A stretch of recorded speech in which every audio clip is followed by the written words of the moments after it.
35 থেকে কমিয়ে বাংলাদেশের জন্য 20% বর্ধিত শুল্ক নির্ধারণ যুক্তরাষ্ট্রের কূটনৈতিক বিজয় আখ্যা প্রদান উপদেষ্টার পোশাক খাতে তুলনামূলক সুবিধাজনক অবস্থানে বাংলাদেশ বলছেন বিশ্লেষকরা। রপ্তানি পণ্য আমেরিকার বাজারে তার কনটেক্সটে তারা যেটা পেয়েছে সেই কনটেক্সটে আমার মনে হয় আমরা খুব সুবিধাজনক একটা জায়গায় চলে এসেছি। বাংলাদেশ টিম যে সক্ষমতার সঙ্গে নেগোসিয়েশন টেবিলে বসে দর কষাকষি করেছে, পৃথিবীর খুব কম দেশ এই কাজটি করতে পেরেছে। জুলাই সনদ বাস্তবায়নের সব প্রক্রিয়া সম্পন্ন করেছে বিএনপি, মন্তব্য সালাহউদ্দিন আহমদের। ঐকমত্য কমিশনের বেশিরভাগ প্রস্তাবেই দ্বিমত নেই। জুলাই সনদ দ্রুত বাস্তবায়ন চায় জামায়াত, বিশৃঙ্খলাকারীদের আইনের আওতায় এনে বিচারের দাবি, শ্রম অধিকার নিশ্চিতের আহ্বান এনসিপির। আজও শাহবাগে জুলাই যোদ্ধা ও শহীদ পরিবারের অবস্থান, সনদ ও ঘোষণাপত্র সংবিধানের অন্তর্ভুক্তির দাবি। আমরা জুলাই সনদ না নিয়ে বাসায় ফিরবো না ইনশাআল্লাহ। আমাদের ভাইরা রক্ত দিল, আমরা নিজেরা আহত হলাম, এত কষ্ট করলাম, আজ পর্যন্ত আমাদের ঘোষণাপত্র কেন দেওয়া হলো না? আমরা এই দাবিতেই এখানে আসছি। এখনো বিদ্যুৎ সঞ্চালন স্বাভাবিক হয়নি হবিগঞ্জে। ব্ল্যাকআউট জেলার বেশিরভাগ এলাকা, বিকল্প উপায়ে কিছু জায়গায় চলছে সরবরাহ।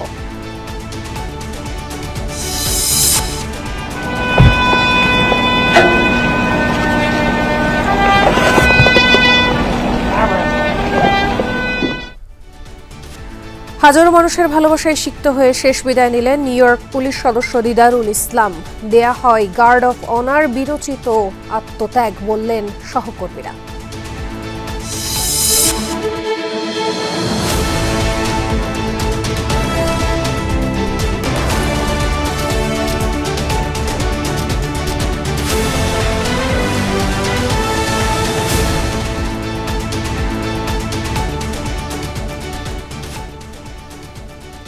আমন্ত্রণ দুপুরের বাংলাদেশে আপনাদের সাথে আছি আমি খান তাজদিন আহসান। এতক্ষণ শিরোনাম দেখছিলেন।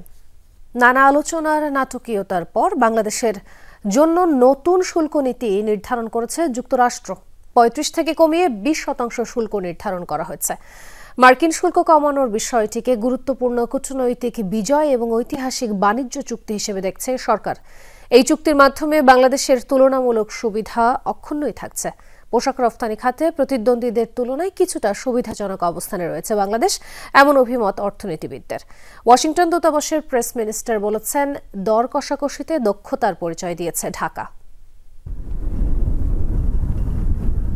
ওয়াশিংটনে মার্কিন বাণিজ্য প্রতিনিধিদের সাথে 3 দফায় বৈঠক করেন বাংলাদেশের প্রতিনিধিরা। এরই ধারাবাহিকতায় বৃহস্পতিবার বাংলাদেশি পণ্যে 15% কমিয়ে 20% শুল্ক নির্ধারণের ঘোষণা দেয় যুক্তরাষ্ট্র। খাতওয়ারি আগে থেকেই যুক্ত 15% সহকারে মোট শুল্কের পরিমাণ দাঁড়ালো 35%। এই চুক্তির মাধ্যমে বাংলাদেশের তুলনামূলক সুবিধা অক্ষুণ্ণই থাকছে। প্রেস বার্তায় এমন অভিমত ব্যক্ত করেছেন প্রধান উপদেষ্টা ডক্টর মোহাম্মদ ইউনূস। বাণিজ্য উপদেষ্টা শেখ বশিরউদ্দিন জানান, 20% শুল্ক আরোপ করায় যুক্তরাষ্ট্রে রপ্তানি বাধাগ্রস্ত হওয়ার কোনো আশঙ্কা নেই। বাংলাদেশ এই চুক্তিতে যতটা কৌশল ও দক্ষতা দেখাতে পেরেছে তা আর কোনো দেশ দেখাতে পারেনি, এমনটাই জানিয়েছেন প্রেস মিনিস্টার গোলাম মুর্তজা। বাংলাদেশ টিম যে সক্ষমতার সঙ্গে নেগোসিয়েশন টেবিলে বসে দর কষাকষি করেছে, পৃথিবীর খুব কম দেশ এই কাজটি করতে পেরেছে। দূতাবাসের পক্ষ থেকে আমরা এখন যে ওয়াশিংটনে অবস্থান করছি, আমাদের পক্ষ থেকে যে কেউ যে কোনো রকমের সাহায্য, সহায়তা, তথ্য চেয়ে যোগাযোগ করলে নিশ্চয়ই তিনি পাবেন। তিনি একজন সাধারণ নাগরিক হন, তিনি একজন ব্যবসায়ী হন, যেই হন না কেন। এশিয়ায় পোশাক রপ্তানি খাতে বাংলাদেশের অন্যতম প্রতিদ্বন্দ্বী ধরা হয় Vietnam, Cambodia, Sri Lanka, Indonesia, Bharat এবং পাকিস্তানকে। এসব দেশের বেশিরভাগের উপরও আরোপ করা হয়েছে 19 থেকে 20% পর্যন্ত শুল্ক। ভারতের উপরও রয়েছে 25% শুল্ক খরচ। অর্থাৎ তৈরি পোশাক খাতে কিছুটা সুবিধাজনক অবস্থানে রয়েছে বাংলাদেশ। যারা ডিরেক্ট কম্পিটিটর রেডিমেড গার্মেন্টস এর ক্ষেত্রে বা প্রধানতম রপ্তানি পণ্য আমেরিকার বাজারে তার কনটেক্সটে তারা যেটা পেয়েছে সেই কনটেক্সটে আমার মনে হয় আমরা খুব সুবিধাজনক একটা জায়গায় চলে এসেছি। তবে নতুন এই শুল্ক সুবিধা নেওয়ার জন্য ছাড় দিয়েছে বাংলাদেশ। বেশি দামে বছরে 7 লাখ টন গম আমদানিতে চুক্তি করেছে সরকার। নেওয়া হয়েছে যুক্তরাষ্ট্র থেকে বোয়িং বিমান কেনার সিদ্ধান্ত। তুলা, এলএনজি সহ অন্যান্য পণ্য আমদানির ক্ষেত্রেও প্রস্তুত করেছে সরকার। 110টি পণ্যের আমদানি শুল্ক প্রত্যাহার করেছে বাংলাদেশ। মাসুদুজ্জামান রবিন, যমুনা নিউজ, ঢাকা। নতুন নির্ধারিত শুল্ক নীতি নিয়ে আমরা পর্যালোচনা শুনবো। আমাদের সঙ্গে সরাসরি যুক্ত আছেন অর্থনীতি সমিতির সাবেক সাধারণ সম্পাদক অধ্যাপক আইনুল ইসলাম। আইনুল ইসলাম, আপনাকে স্বাগত জানাচ্ছি। আপনার কাছে প্রথমেই জানতে চাই, এই যে পাল্টা শুল্ক 20% করা হলো, তবে সব মিলিয়ে আসলে বাংলাদেশি পণ্য মার্কিন বাজারে যখন প্রবেশ করবে তখন কত শতাংশ শুল্ক দিতে হবে? আপনাকে ধন্যবাদ। আসলে অনেক প্রতীক্ষার পরে আমরা একটা নিউজ পেলাম এবং সেখানে মন্দের ভালো বলবো আমি, মন্দের ভালো যে এটি 35 থেকে 20% চলে এসছে। তবে কিছু যে গ্রে একটা সাইড আছে আমাদের, যে আনডিসক্লোজার যে কমিটমেন্ট গুলো প্লাস আরো অন্যান্য কি কমিটমেন্ট দেওয়া হয়েছে সেটা কিন্তু আমরা স্পষ্ট জানতে পারিনি। এবং পাশাপাশি আমাদের বিশেষ করে কিছু পণ্য আমরা এখন যদি ইউএস থেকে আমদানি করি, বিশেষ করে যদি আমি গমের কথাই বলি, গমে এমনি ট্রান্সপোর্ট কস্ট তো আছেই, পাশাপাশি কিন্তু পার টন সম্ভবত $60 বেশি থাকবে। এই জায়গাতে কিন্তু আমাদের ট্রেড গ্যাপটা মানে আমাদের জন্য বলবো আমি যে শুল্ক সেখানে আমাদের কমে যাবে, আমরা শুল্কটা কম পাবো। তো সেদিক থেকে কিন্তু ওভারঅল যদি বলি আমি, তারপর এটা মন্দের ভালো যে আমরা মার্কিন বাজারে 20% যদি বাড়ে, আগে 15% বা 16% আছে, সবকিছু মিলে কিন্তু আমেরিকার বাজারে এই পণ্যের দাম বাড়বে। সুতরাং সেখানে একটা আমাদের ডিমান্ড কম হয়ে যাওয়ার একটা সম্ভাবনা আছে। পাশাপাশি এই যে 20%, এই 20% কি ইম্পোর্টাররা ইয়ে করবে নাকি এক্সপোর্টাররা ইয়ে করবে, সেই বিষয়টা কিন্তু ওরা চাবে, যারা ইম্পোর্ট করছে আমাদের কাছ থেকে তারা চাবে এইটা আমাদের উপর চাপিয়ে দেওয়া। সুতরাং সেদিক থেকে কিন্তু একটা চাপ আমাদের থেকে যাবে। তবে নেগোসিয়েশনটা চালিয়ে যেতে হবে। পাশাপাশি আমি মনে করি যে এই একটা চ্যালেঞ্জ যেহেতু আমরা ফেস করলাম, এই পাশে অনেকগুলো আমার এখান থেকে অভিজ্ঞতা নিয়ে আমরা মানে এক্সপোর্ট ডাইভার্সিফিকেশনের যে কথাটা আমরা তোদের বলতেছি, সেই দিকে নজর দিতে হবে, নতুন নতুন বাজার খুঁজতে হবে এবং আফ্রিকান কান্ট্রিগুলোর সঙ্গে আমাদের ফ্রি ট্রেডের দ্বার উন্মোচন করতে হবে। তাহলে আমরা এই ভবিষ্যতে যদি এই ধরনের কোনো চাপ আসে তাহলে আমরা মোকাবেলা করতে পারবো। কমিয়ে আনা হলো, বাংলাদেশ সরকারের পক্ষ থেকে বলা হচ্ছে যে এটা তাদের একটা বিজয় হিসেবে দেখছে তারা। তো ব্যবসায়ীরা বিভিন্ন রকম এক এক ধরনের প্রতিক্রিয়া দিচ্ছে। আপনি কি বলবেন এই বিষয়ে? না, এটা জয় পরাজয়ের কোনো বিষয় না। নেগোসিয়েশন যে শুল্ক ধারণ করা হয়েছে, যেটা নির্ধারণ করা হয়েছে, প্রতিযোগিতায় আমরা পাকিস্তান 19, আমরা 20, আমাদের 20%, ভিয়েতনাম 19, আমাদের সাথে প্রতিযোগিতায় যারা আছে ভারত 25। তো সেই ক্ষেত্রে প্রতিযোগিতা আমি মনে করি সার্বিকভাবে ট্যারিফের ফিগারটা সন্তোষজনক। প্রতিযোগিতায় ক্ষেত্রে আমাদের যারা প্রতিযোগিতা করছে, আমাদের সাথে প্রতিযোগিতা করছে। তো কিন্তু এর এখন কথা হচ্ছে, আমরা তো পুরো নেগোসিয়েশনের সার্বিক বিষয়টা তো আমাদের তো এখন জানা নেই। আমরা শুধু ট্যারিফের কথাই মন্তব্য করতে পারি, কিন্তু সার্বিক বিষয় জানলে সেটার উপর আমরা মন্তব্য করতে পারি। এর বিপরীতে আমাদেরকে আর কি কি দিতে হয়েছে এবং এটা অর্থনীতিতে কিরকম ইম্প্যাক্ট করবে সেটা না জানা পর্যন্ত আমরা তো সেই ইম্প্যাক্টটা কি হবে সেটা বলতে পারছি না। বাট ট্যারিফ থেকে আপাতত আমাদের প্রতিযোগীদের সাথে যেটা আছে ঠিকই আছে, সন্তোষজনক আছে। কিন্তু বিপরীতে যে বিষয়গুলো আছে সেগুলো তো আমাদের এখন জানি না। আমরা যে মুহূর্তে সেগুলো জানবো, তার বিপরীতে যে অনেকগুলো বিষয় নিশ্চয় এখানে শুধুমাত্র ট্যারিফ কত পার্সেন্ট এটা তো সিদ্ধান্ত হয়নি। এখানে এই সিদ্ধান্তের পিছনে অনেক আলাপ আলোচনা, আমেরিকানরা কি পাঠাতে পারবে, তারা বিভিন্ন ক্ষেত্রে তাদের কি দাবি দেওয়া ছিল, এই বিষয়গুলো সব বিবেচনায় আসলে আমরা বুঝতে পারবো। বাংলাদেশের ব্যবসায়ীরা, এটা 3 মাসের একটা দোদুল্যমান ইয়েটা ছিল, সিদ্ধান্ত ছিল না। বাংলাদেশের ব্যবসায়ীরা কি এখন নিশ্চয়ই একটা স্বস্তির মধ্যে পড়বেন নাকি? আমি তো বলছি আপাতত 20% ট্যারিফ আমাদের অন্তত এই মুহূর্তে আমাদের রপ্তানি বাধাগ্রস্ত হবে। সুতরাং আমি মনে করি এই মুহূর্তে আমাদের এর জন্য এটা সন্তোষজনক সিদ্ধান্ত। তবে এটার সাথে জড়িত অন্য যে বিষয়গুলো আছে সেগুলো তো আমাদের জানা নেই। সেগুলো যখন আমরা জানবো সেটার উপর মন্তব্য করতে পারবো। সম্প্রতি বাণিজ্য সচিব বোয়িং কেনার একটা কথা বলেছিলেন, যে আপনি কি তাহলে এইটার দিকে ইঙ্গিত করছেন যে বিষয়ে আমাদের সরকারকে কিছু না কিছু করতে হচ্ছে? না, কিছু তো করতেই হবে, কারণ আমেরিকানরা তো এই পুরো ট্যারিফের বিষয়টা হচ্ছে আমেরিকান মাল আমেরিকার পণ্য রপ্তানি করা বিশ্বের সব দেশে। তো তারা সেটাই পুশ করতেছিল, কিন্তু সেটা করতে গিয়ে বাংলাদেশ কতটুকু আমরা অ্যাবজর্ব করতে পারবো, আমাদের অর্থনীতি কতটুকু অ্যাবজর্ব করতে পারবে, আমাদের ব্যবসায়ীরা কতটুকু অ্যাবজর্ব করতে পারবে, আমাদের ইকোনমি কতটুকু অ্যাবজর্ব করবে, সেই বিষয়গুলো তো আলোচনার বিষয়। আমরা বিস্তারিত সব জানলে এই বিষয়টা তখন সেটার উপর মন্তব্য করতে পারবো। হারটা যে কমলো এটা সন্তোষজনক। হ্যাঁ, এটা আমি তো বলছি, অন্তত আপাতত আমাদের রপ্তানিকারীদের একটা স্বস্তি হয়েছে, সন্তোষজনক অবস্থা আছে। কিন্তু অন্যান্য যে বিষয়গুলো আছে সবগুলো মিলিয়ে কিন্তু আমাকে এটার উপর আলোচনা এবং সিদ্ধান্ত দিতে হবে এবং আমাদের শুল্ক ইস্যুতে আমির খুশির সঙ্গে কথা বলছেন সহকর্মী মনিরুল ইসলাম। আমরা সরাসরি যুক্ত হয়েছিলাম সেখানে। আমরা আবারও পূর্বের আলোচনায় ফিরে যাচ্ছি। আমাদের সঙ্গে এখনও সরাসরি যুক্ত আছেন অর্থনীতি সমিতির সাবেক সাধারণ সম্পাদক অধ্যাপক আইনুল ইসলাম। আইনুল ইসলামের কাছে আমি আগে যে আলোচনা চলছিল তারই সূত্র ধরে আরেকটি প্রশ্ন করতে চাই, সেটি হচ্ছে রফতানি বাজারে কি এই নতুন শুল্ক নীতির কারণে প্রতিযোগিতা বাড়বে কিনা, আর এর জন্য আসলে সক্ষমতা বাড়াতে বাংলাদেশের কি কি করণীয় আছে? আচ্ছা, সেটি হলো যে আমাদের প্রতিযোগী দেশগুলো হচ্ছে Vietnam, Pakistan, Sri Lanka, even India. তবে চায়নার সঙ্গে এখন পর্যন্ত সেটেল হয়নি। সুতরাং চায়না এটা একটা অপেক্ষার বিষয় যে চায়নার সঙ্গে কত শেষ পর্যন্ত গিয়ে নির্ধারণ হয়। সে জায়গায় কিন্তু আমরা যাদের সঙ্গে কম্পিটিশন করি সেই জায়গায় ভিয়েতনামে আমাদের মতনই ভিয়েতনাম আমাদের চেয়ে কম আছে, পাকিস্তান 1% কম আছে এবং মালয়েশিয়াও 1% কম আছে। সুতরাং সেদিক থেকে এইসব দেশের সঙ্গে আমাদের কম্পিটিশন থাকবে। পাশাপাশি যেটি প্রশ্নটি করলেন, সেখানে আমাদের যদি এখন যে অবস্থা, সেখানে বিশেষ করে গ্যাস জ্বালানির যে একটা সমস্যা, এবং এটা যদি আমরা সমাধান করতে না পারি, প্লাস সবকিছু মিলে যদি আমাদের কস্টকে কমাতে না পারি, আমাদের খরচ যদি কমাতে না পারি, উৎপাদন খরচ যদি কমাতে না পারি, তাহলে কিন্তু আমরা কম্পিটিশনে আমাদের জন্য একটু চাপই থাকবে। সুতরাং এই জায়গাটি নজর দেওয়া উচিত যে যেসব প্রতিষ্ঠানের সঙ্গে আমাদের এগ্রিমেন্ট আছে এবং আমরা যাদের সঙ্গে বিজনেস করছি তাদের সঙ্গে সম্পর্কটা ঠিক রেখে এবং তাদের সময় মতন যেন আমরা এই আমাদের আইটেম সরবরাহ করতে পারি এবং আমরা আমাদের খরচ যেন আমরা কমাতে পারি, সেটি নজর দিতে হবে। আচ্ছা, তবে সবশেষ একটা প্রশ্ন করতে চাই। এই যে শুল্ক যেহেতু কমে এলো, এই বর্ধিত শুল্ক হার আসলে কমিয়ে আনতে বাংলাদেশকে কি কি বিষয়ে ছাড় দিতে হলো?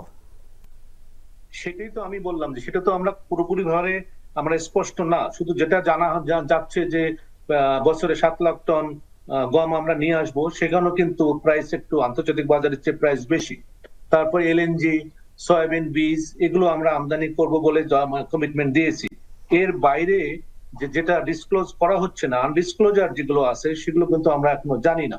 সেটাও মানুষের মধ্যে একটা ধরনের জিজ্ঞাসা আছে যে বাকি যে কমিটমেন্ট গুলো সেগুলো আমরা স্পষ্ট করলে আমাদের জন্য ভালো হতো, কারণ সেক্ষেত্রে কিন্তু আমাদের ওভারঅল আমাদের লাভ না ক্ষতি হলো সেটা কিন্তু বোঝা যাবে।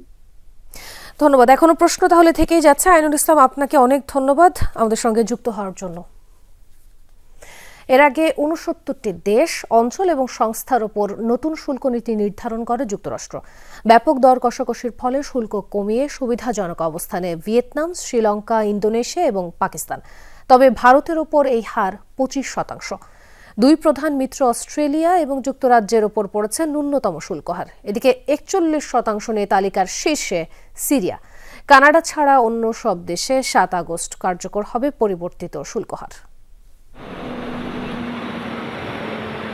বৃহস্পতিবার নতুন শুল্ক হার নির্ধারণ করে একটি নথি প্রকাশ করে হোয়াইট হাউস। তালিকায় রয়েছে 67টি দেশ, তাইওয়ান এবং ইউরোপীয় জোট।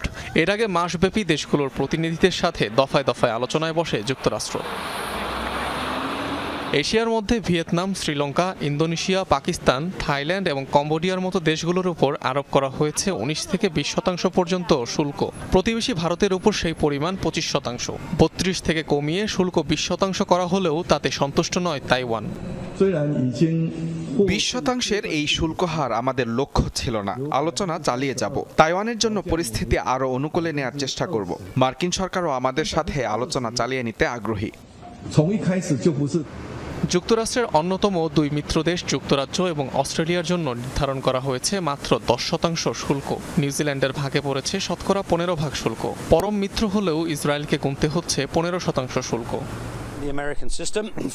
এটা আলবানিজ সরকার, বিশেষত প্রধানমন্ত্রীর জন্য একটি প্রমাণ যে আমরা যুক্তরাষ্ট্রের সাথে ঠান্ডা ও শান্তভাবে কূটনীতি পরিচালনা করেছি। অন্যান্য দেশের সাথে তুলনা করলেই দাঁড়ায় যে মার্কিন বাজারে অস্ট্রেলিয়ান পণ্য এখন আরও প্রতিযোগিতামূলক হয়ে উঠবে।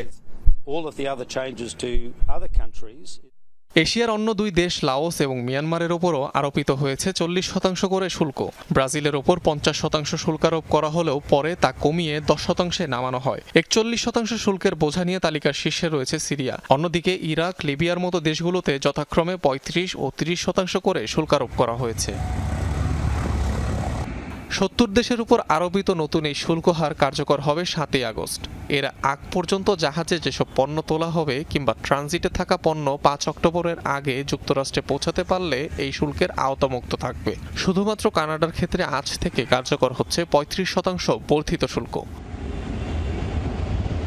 অনিক রহমান, যমুনা নিউজ। জুলাই সনদ বাস্তবায়নে যে সকল প্রক্রিয়া সম্পন্ন করা দরকার তার সবই করেছে বিএনপি। চট্টগ্রামে এমনটা বলেছেন দলের স্থায়ী কমিটির সদস্য সালাহউদ্দিন আহমদ। দুপুরে হাটহাজারী মাদ্রাসা মিলনায়তনে মাদ্রাসার সর্বপ্রধান শাইখুল হাদিস শেখ আহমেদ ও মহাপরিচালক মুফতি খলিল আহমেদ কাশেমি সহ সংশ্লিষ্টদের সাথে সৌজন্য সাক্ষাৎ করেন বিএনপির স্থায়ী কমিটির সদস্য সালাহউদ্দিন আহমদ ও নজরুল ইসলাম খান।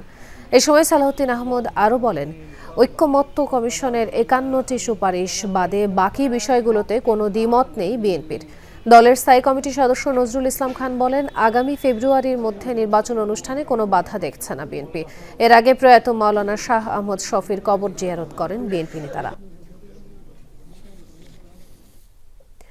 জুলাই সনদ ও ঘোষণাপত্র দ্রুত বাস্তবায়ন করতে হবে। একই সাথে অবাধ ও নিরপেক্ষ নির্বাচনের লক্ষ্যে লেভেল প্লেয়িং ফিল্ড নিশ্চিতের দাবি জানিয়েছেন জামায়াতের সেক্রেটারি জেনারেল অধ্যাপক মিয়া গোলাম পরওয়ার। সকালে জাতীয় প্রেস ক্লাবের এক আলোচনা সভায় এসব কথা বলেন তিনি। বলেন, রাজনৈতিক দলগুলোর মধ্যে প্রয়োজনীয় সংস্কার, ভিন্ন মতের প্রতি শ্রদ্ধা এবং পারস্পরিক সহমর্মিতার সংস্কৃতি গড়ে তুলতে হবে। দলীয়করণ মুক্ত, দুর্নীতিমুক্ত প্রশাসন, বিচার ও সরকার ব্যবস্থা গড়ে তুলতে একটি ভারসাম্যপূর্ণ রাষ্ট্রীয় কাঠামো তৈরি করতে হবে, যেখানে নতুন কোনো ফ্যাসিবাদ জন্ম নেবে না। তার অভিযোগ, জুলাই অভ্যুত্থানের হত্যাকারীরা এখনও গ্রেপ্তার হয়নি। আরও বলেন, ফ্যাসিবাদের দোসররা প্রশাসনে ঘাপটি মেরে আছে। তারাই নানাভাবে বিশৃঙ্খলা সৃষ্টির চেষ্টা করছে। তাদের আইনের আওতায় এনে বিচার নিশ্চিত করার কথাও বলেন গোলাম পরওয়ার। অভ্যুত্থান পরবর্তী পথপরিক্রমার প্রথম মাইল ফলক হওয়া উচিত জুলাই গণহত্যার বিচার। আমরা ইতিমধ্যেই দেখেছি এই বিচার শুরু হয়েছে। সব অপরাধীরা এখনো ধরা পড়েনি, তাদের গ্রেপ্তার করতে হবে এবং জুলাই হত্যাকাণ্ডের বিচার যথাযথভাবে সম্পন্ন করতে হবে। এই বিচার যদি যথাযথভাবে সম্পন্ন না হয় তবে ভবিষ্যতে স্বৈরতান্ত্রিক মন মানসিকতার পুনরুত্থান হওয়ার উৎসাহ পাবে। শ্রমিকদের কাজের পরিবেশ ও মজুরি ঠিক না করে বাংলাদেশকে উন্নত রাষ্ট্রে পরিণত করা সম্ভব নয়, এই মন্তব্য করেছেন জাতীয় নাগরিক পার্টির মুখ্য সমন্বয়ক নাসির উদ্দিন পাটোয়ারি। দুপুরে এনসিপির শ্রমিক উইংয়ের শ্রমিকদের কাজের পরিবেশ ও মজুরি ঠিক না করে বাংলাদেশকে উন্নত রাষ্ট্রে পরিণত করা সম্ভব নয়, এই মন্তব্য করেছেন জাতীয় নাগরিক পার্টির মুখ্য সমন্বয়ক নাসির উদ্দিন পাটোয়ারি। দুপুরে এনসিপির শ্রমিক উইংয়ের অনুষ্ঠানে এসব কথা বলেন তিনি। বলেন, পার্লামেন্টে অবশ্যই শ্রমিকদের প্রতিনিধিত্ব থাকতে হবে। তার অভিযোগ, গণঅভ্যুত্থানের পর এই সরকারও শ্রমিকের বুকে গুলি চালিয়েছিল। গেল কয়েক দশকে মালিক শ্রমিকের মাঝে দালাল এসেছে। এনসিপির শ্রমিক উইংয়ে নতুন 92 জন যোগ দিয়েছে বলেও জানান দলটির মুখ্য সমন্বয়ক।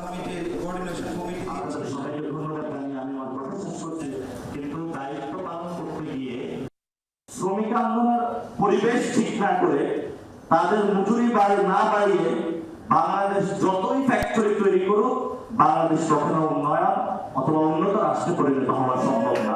আমরা এই গণঅভ্যুত্থানের পরে দেখেছি একটি দলের 2 জন মহারথী ট্রাক স্ট্যান্ড থেকে শুরু করে, বাস স্ট্যান্ড থেকে শুরু করে, বন্দর থেকে শুরু করে সব জায়গায় গডফাদারদের মতন দাঁড়িয়ে বেড়াচ্ছে। জুলাই ঘোষণাপত্র ও সনদ বাস্তবায়ন না হওয়া পর্যন্ত শাহবাগে আন্দোলনকারীদের অবস্থান কর্মসূচি অব্যাহত রাখার ঘোষণা দিল জুলাই যোদ্ধা ও শহীদ পরিবারের সদস্যরা। রাজধানীর শাহবাগ মোড়ে দ্বিতীয় দিনের মতো অবস্থান নিয়ে এই কর্মসূচি ঘোষণা করা হয়। এর আগে বৃহস্পতিবার সকাল থেকে শাহবাগে অবস্থান কর্মসূচি শুরু করে জুলাই যোদ্ধারা। আন্দোলনকারীরা বলেন, দাবি না মানা পর্যন্ত রাজপথ ছাড়বেন না তারা। জুলাই সনদের দাবি ছাড়াও শহীদ পরিবার ও আহতদের আজীবন সম্মাননা, চিকিৎসা, শিক্ষা ও কল্যাণের পূর্ণ নিশ্চয়তা প্রদানের মতো কয়েক দফা দাবি তুলে ধরা হয়। অবস্থান কর্মসূচির কারণে যান চলাচল বন্ধ রয়েছে শাহবাগের প্রধান সড়কে। এতে ভোগান্তিতে পড়েছেন জরুরি কাজে বের হওয়া মানুষ। জুলাই ঘোষণাপত্র এবং জুলাই সনদ বাস্তবায়ন না হওয়া পর্যন্ত আমাদের অবস্থান কর্মসূচি অব্যাহত থাকবে এবং জুলাই ঘোষণাপত্র জুলাই সনদ বাস্তবায়িত হওয়ার পরে সরকার যখন প্রতিশ্রুতি দিবে যেটাকে স্থায়ী বিধানে অন্তর্ভুক্ত করা হবে তখনই আমাদের কর্মসূচি আমরা শেষ করব। আমাদের দাবি একটাই, জুলাই ঘোষণাপত্র এবং জুলাই সনদ অতি সত্বর দিতে হবে। মূলত প্রশ্নটা এটা যে এত দেরি হচ্ছে কেন? রাজপথে গতকালকে সকাল থেকেই অবস্থান করেছি, এখনো করতেছি। ইনশাআল্লাহ দাবি আমাদের চলবে। জুলাই সনদ আমরা না নিয়ে আমরা এখান থেকে যাবো না। বৃষ্টি কেন, যদি বুলেটের বৃষ্টি বয়ে যায় এই আন্দোলন থামবে না। দিনটা 24-এর 1 আগস্ট হলেও কোটা সংস্কার আন্দোলনের ছাত্র জনতার কাছে তখনও জুলাই চলমান। তাই তারিখ 32 জুলাই। শিক্ষার্থী, শিল্পী, জনতা, শিক্ষক সবাই প্রতিবাদী। রাজধানী ঢাকা ছাড়াও আন্দোলনে মুখর সারা দেশ। শেখ হাসিনার ক্ষমতার ভীত চরমভাবে কেঁপে ওঠে এদিন। সমন্বয়কদের মুক্তি দিয়ে সরকার কিছুটা নরম করে শুরু, কিন্তু দেশজুড়ে চলতেই থাকে ছাত্র জনতার প্রতিবাদ। ছাত্র আন্দোলনে গুলি হামলার প্রতিবাদে 32 জুলাই ঢাকা বিশ্ববিদ্যালয় ও বুয়েটে সমাবেশ ও মিছিল করেন শিক্ষার্থী ও শিক্ষকরা। অভিযোগ করেন, যারা গুলি করেছে তাদের বিচার না করে উল্টো গ্রেফতার ও হেনস্থা করা হচ্ছে শিক্ষার্থীদের। দেশের শিক্ষক সমাজের সাথে এদিন একাট্টা হয় শিল্পী সমাজও। কোটা সংস্কার আন্দোলনের শিক্ষার্থীদের 9 দফা দাবির সাথে সংহতি প্রকাশ করে রাজধানীর ফার্মগেটে প্রতিবাদ কর্মসূচি পালন করে দৃশ্য মাধ্যম শিল্পী সমাজ। দেশে হত্যা, সহিংসতা, গণগ্রেফতার ও হয়রানির প্রতিবাদ জানান তারকারা। আরেকজনের সন্তান মারা যাওয়াটাও এটা মানুষের বুকে লাগে। তবে এদিন শিল্পী সমাজের বিপরীত চিত্রও দেখেছে দেশ। সকল সহিংসতার বিরুদ্ধে আমরা এই ব্যানারে প্রতিবাদী প্লাকার্ড হাতে বিটিভি ভবনের সামনে দাঁড়ায় শিল্পীদের একটি অংশ। এদিন সন্ত্রাস বিরোধী আইনে জামাতে ইসলামী ও ইসলামী ছাত্র শিবিরকে নিষিদ্ধ করে প্রজ্ঞাপন জারি করে স্বরাষ্ট্র মন্ত্রণালয়। সন্ত্রাসী সংগঠন হিসেবেই জামাতকে নিষিদ্ধ করা হয়েছে বলে জানান তৎকালীন স্বরাষ্ট্রমন্ত্রী। সন্ত্রাসী সংগঠন হিসেবেই জামাতকে নিষিদ্ধ করা হয়েছে বলে জানান তৎকালীন স্বরাষ্ট্রমন্ত্রী আসাদুজ্জামান খান। জামাত শিবির নিষিদ্ধের সিদ্ধান্তকে স্বাগত জানান রাজনৈতিক বিশ্লেষক ও মুক্তিযুদ্ধ গবেষকরা। শেখ হাসিনা বলেন, রাজনীতি নিষিদ্ধের পর জামাত শিবির জঙ্গিবাদী হিসেবে আন্ডারগ্রাউন্ডে গিয়ে ধ্বংসাত্মক কাজ করার চেষ্টা করবে। 1 আগস্টেই আওয়ামী লীগের সাধারণ সম্পাদক ওবায়দুল কাদের মিথ্যাচার করেন। দেখামাত্র গুলির নির্দেশনা দেয়নি সরকার। দেখামাত্র গুলি নির্দেশের বিষয়ে ভুল বার্তা দেওয়া হচ্ছে। অথচ কারফিউ জারির প্রথম দিনেই তিনি বলেছিলেন, এটা অবশ্যই কারফিউ এবং এখানে শুটার সাইটও আছে। অন্যদিকে 1 সপ্তাহ পর এদিন 6 সমন্বয়ককে ডিবি নিজস্ব পরিবহনে বাসায় পৌঁছে দেয়। জানায়, গেল 2 দিন কোনো কিছু না খেয়ে অনশনে ছিলেন 6 সমন্বয়ক। এদিন অতিরিক্ত কমিশনার হারুনুর রশিদকে বদলি করা হয় ডিবি থেকে। আস্থা এবং বিশ্বাস রেখে 6 সমন্বয়কের মুক্তির দাবিতে এদিন ডিবি কার্যালয়ের সামনে হাজির হয়েছিলেন নাগরিক সমাজের প্রতিনিধিরা। গোয়েন্দা কার্যালয়ে গিয়ে তাদের ছেড়ে দেওয়ার খবরে স্বস্তি জানান তারা। এদিন জাতিসংঘের ফ্যাক্ট ফাইন্ডিং মিশন পাঠানোর প্রস্তাবে সাড়া না দেওয়ার সিদ্ধান্ত নেয় সরকার। একথা জানান তখনকার পররাষ্ট্র সচিব মাসুদ বিন মোমেন। প্রতিটি হত্যা, সহিংসতার বিচার বিভাগীয় তদন্তের ঘোষণা দেন তথ্য প্রতিমন্ত্রী মোহাম্মদ আরাফাত। সুজন সম্পাদক বদিউল আলম মজুমদার বলেন, ৭১-এ পাকিস্তানিরা যেভাবে নির্যাতন চালিয়েছে সেভাবেই এখন নির্যাতন চালাচ্ছে সরকার। এমন অস্থিরতায় 10 আগস্ট পর্যন্ত এইচএসসি পরীক্ষা স্থগিত রাখে সরকার। এদিন রিমেম্বারিং দ্য হিরোজ নামে নতুন কর্মসূচি পালন করে বৈষম্য বিরোধী ছাত্র আন্দোলন। নতুন কর্মসূচিতে গ্রাফিতি, দেয়াল লিখন, ফেস্টুন তৈরি, ডিজিটাল পোর্ট্রেট তৈরির পাশাপাশি ছিল প্রতিবাদী সাংস্কৃতিক আয়োজন। আর চলমান থাকে march for justice. Ahmed Reza, Jamuna news, Dhaka. রাজনৈতিক সংশ্লিষ্টতার অভিযোগে আটক মেজর সাদেকুল হক সাদেকের বিরুদ্ধে তদন্ত আদালত গঠন করার কথা জানিয়ে প্রেস বিজ্ঞপ্তি দিয়েছে আইএসপিআর। শুক্রবার সকালে এক প্রেস বিজ্ঞপ্তিতে বলা হয়, 17 জুলাই ওই সেনা কর্মকর্তাকে তার নিজ বাসা থেকে আটক করে সেনা হেফাজতে নেওয়া হয়। ঘটনাটির সুষ্ঠু ও নিরপেক্ষ তদন্তের জন্য একটি তদন্ত আদালত গঠন করা হয়েছে। প্রাথমিক তদন্তে অভিযোগের সত্যতা পাওয়ার কথাও জানিয়েছে আইএসপিআর। পূর্ণ তদন্ত শেষে তথ্য প্রমাণের ভিত্তিতে ওই সেনা কর্মকর্তার বিরুদ্ধে সেনাবাহিনীর প্রচলিত আইন ও বিধি অনুযায়ী যথাযথ শাস্তিমূলক ব্যবস্থা গ্রহণ করা হবে বলেও উল্লেখ করা হয় প্রেস বিজ্ঞপ্তিতে।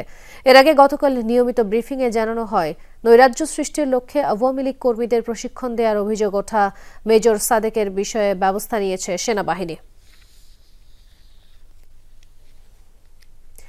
প্রায় 17 ঘণ্টা ধরে বিদ্যুৎহীন হবিগঞ্জের বেশিরভাগ এলাকা।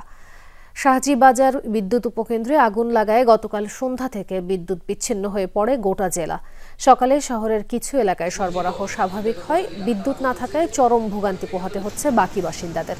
স্থানীয়রা জানায়, বৃহস্পতিবার সন্ধ্যার দিকে শাহজিবাজার বিদ্যুৎ উপকেন্দ্রে হঠাৎ বিস্ফোরণের শব্দ শোনা যায়। মুহূর্তেই জ্বলে ওঠে আগুন। বিদ্যুৎ বিচ্ছিন্ন হয়ে পড়ে পুরো জেলা। হবিগঞ্জ পিডিবির নির্বাহী প্রকৌশলী জানান, শাহজিবাজার পাওয়ার গ্রিড থেকেই গোটা জেলায় বিদ্যুৎ সরবরাহ করা হতো। ধারণা, যান্ত্রিক কোনো ত্রুটি থেকেই ট্রান্সফরমার বিস্ফোরণ হয়েছে। মেরামত শেষে ক্ষয়ক্ষতি নিরূপণ ও অগ্নিকাণ্ডের কারণ নিশ্চিতভাবে জানা যাবে বলেও জানিয়েছে পিডিবি।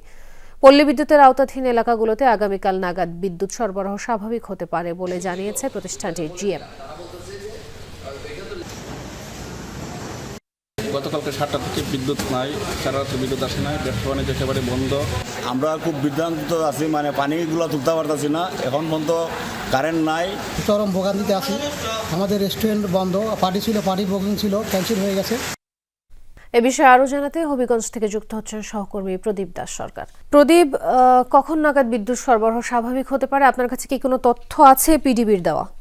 তাজদিন, আসলে বিদ্যুৎ সরবরাহ স্বাভাবিকের যে বিষয়টি, হবিগঞ্জ শহরে পিডিবির যে সরবরাহ তার অর্ধেক, অর্থাৎ 18 মেগাওয়াট চাহিদার বিপরীতে 9 থেকে 10 মেগাওয়াট বিদ্যুৎ সরবরাহ করা হচ্ছে। অর্থাৎ অর্ধেক, শহরের অর্ধেক জনগণ আসলে বিদ্যুৎ সুবিধা পাচ্ছেন। কিন্তু পিডিবির এর বাইরে পল্লী বিদ্যুৎ সমিতির যে বিশাল গ্রাহক 9 উপজেলায়, তারা আসলে সেভাবে বিদ্যুৎ পাচ্ছেন না। 170 মেগাওয়াটের বিপরীতে 25 মেগাওয়াট বিদ্যুৎ তাদের সরবরাহ করা হচ্ছে। যদিও পল্লী বিদ্যুতের দাবি তারা পার্শ্ববর্তী জেলা থেকে বিকল্প পদ্ধতিতে আরও কিছু বিদ্যুৎ সরবরাহ করছেন। আর হবিগঞ্জে আসলে বিদ্যুৎ সরবরাহ স্বাভাবিক হতে আগামীকাল নাগাদ হয়তো বিদ্যুৎ সরবরাহ স্বাভাবিক হতে পারে, তারা যেমনটি বলছেন। আমি যদি একটু বিষয়টা আপনাকে বলি, শাহজাবাজার বিদ্যুৎ উপকেন্দ্রে যে 3টি ট্রান্সফরমার রয়েছে, 3টি ট্রান্সফরমারের মধ্যে একটি ট্রান্সফরমার মেরামত করা সম্ভব হয়েছে এবং সেটি দিয়ে মূলত জেলার বিদ্যুৎ সরবরাহ করা হচ্ছে। এবং বাকি যে 2টি ট্রান্সফরমার রয়েছে তার মধ্যে একটি বিকাল নাগাদ মেরামতের সম্ভাবনা রয়েছে, অপরটি মেরামত হতে আগামীকাল লাগতে পারে। যেহেতু এখানে যন্ত্রপাতি পুড়ে গেছে, যন্ত্রপাতিগুলো পরিবর্তন করা হবে, নতুন করে ইনস্টল করা হবে, তারপর আসলে বিদ্যুৎ সরবরাহ স্বাভাবিক হতে পারে।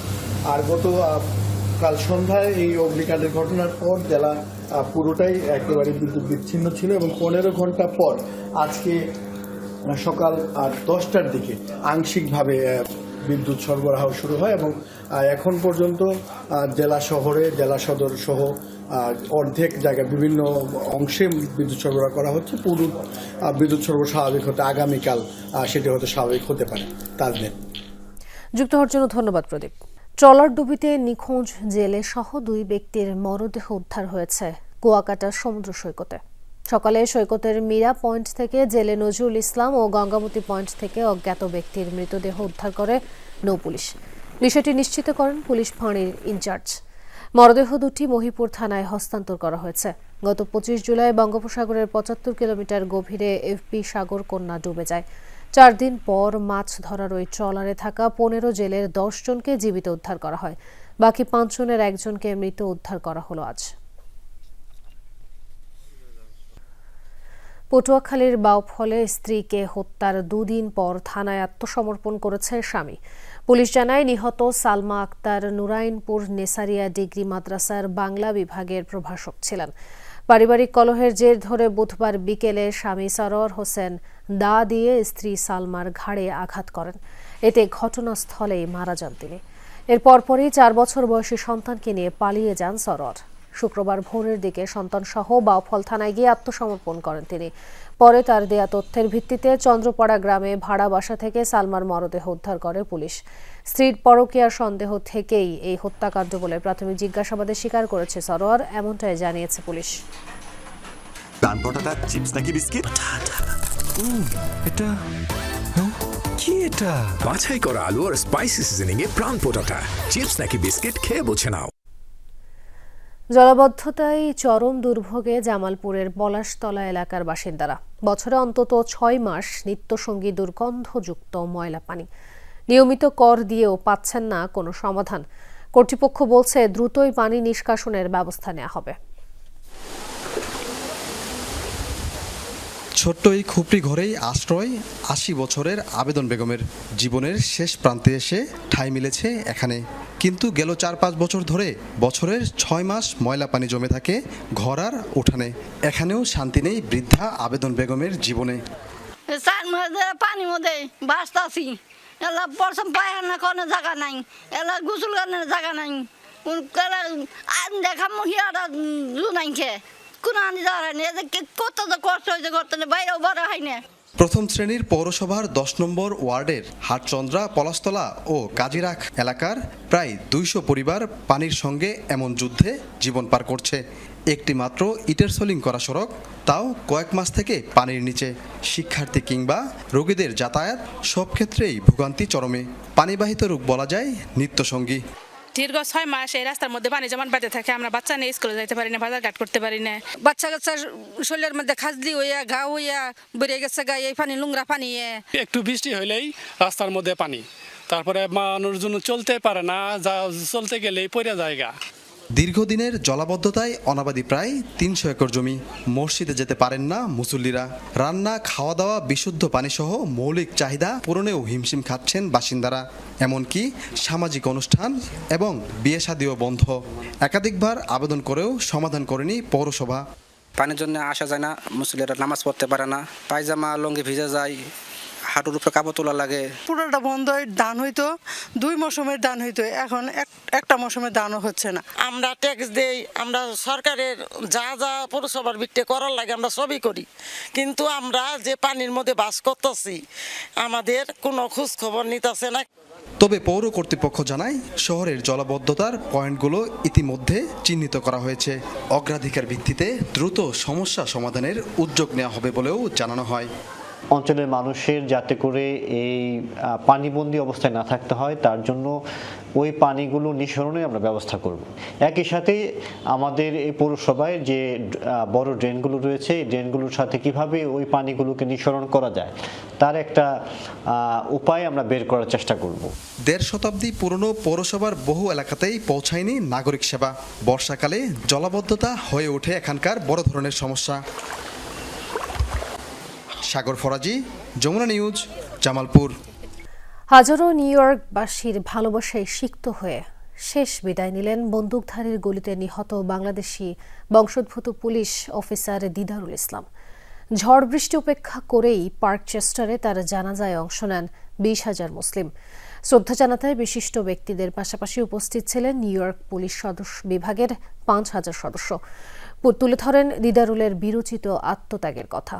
পরে নিউ জার্সির লোরেল গ্রোভ কবরস্থানে হয় তার দাফন। অন্তিম বিদায়ে সহকর্মীর কাঁধে বাংলাদেশি বংশোদ্ভূত মার্কিন পুলিশ অফিসার দিদারুল ইসলামের কফিন।